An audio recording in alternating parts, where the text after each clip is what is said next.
জুলাই পদযাত্রার ১৩তম দিনে রোববার দুপুরে পিরোজপুরে যান জাতীয় নাগরিক পার্টির নেতারা। বৃষ্টি উপেক্ষা করেই স্থানীয় নেতাকর্মীরাও ভিড় জমান পদযাত্রায়। পিরোজপুরের শহীদ মিনারে পথসভায় বক্তব্য রাখেন জাতীয় নাগরিক পার্টির আহ্বায়ক নাহিদ ইসলাম। এ সময় তিনি বলেন, কেউ কেউ চায় শুধু নির্বাচন, কিন্তু দেশের সংস্কার করে গণহত্যার দায়ে আওয়ামী লীগের বিচারের পর নির্বাচন চায় এনসিপি বলে জানান তিনি। নতুন দেশ গড়ার আহ্বান জানিয়ে এনসিপি কাজ করছে বলেও জানান নাহিদ। আমরা দুর্নীতির ব্যবস্থায় ফিরে যাইতে চাই না, আমরা মাফিয়াতন্ত্রের ব্যবস্থায় ফিরে যাইতে চাই না।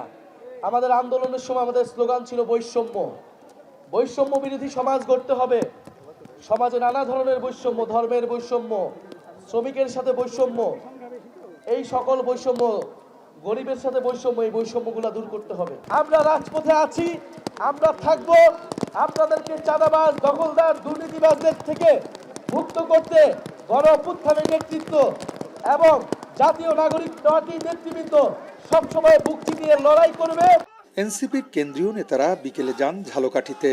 খণ্ড খণ্ড মিছিল নিয়ে নেতাকর্মীরা জড়ো হন শহরের ফায়ার সার্ভিস চত্বরে।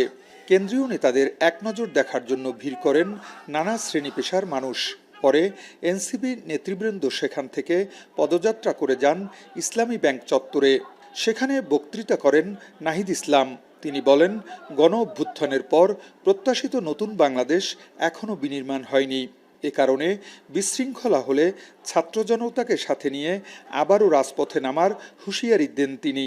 নতুন করে বাংলাদেশে ভয়ের সংস্কৃতি তৈরি করা হচ্ছে। বাংলাদেশে কথা বলতে গেলে থামিয়ে দেওয়ার চেষ্টা করা হচ্ছে, প্রশাসনকে দলীয়করণ করার চেষ্টা করা হচ্ছে। আমরা বলতে চাই, এই ধরনের ষড়যন্ত্র করে, এই ধরনের পায়তারা করে কোনো লাভ হবে না।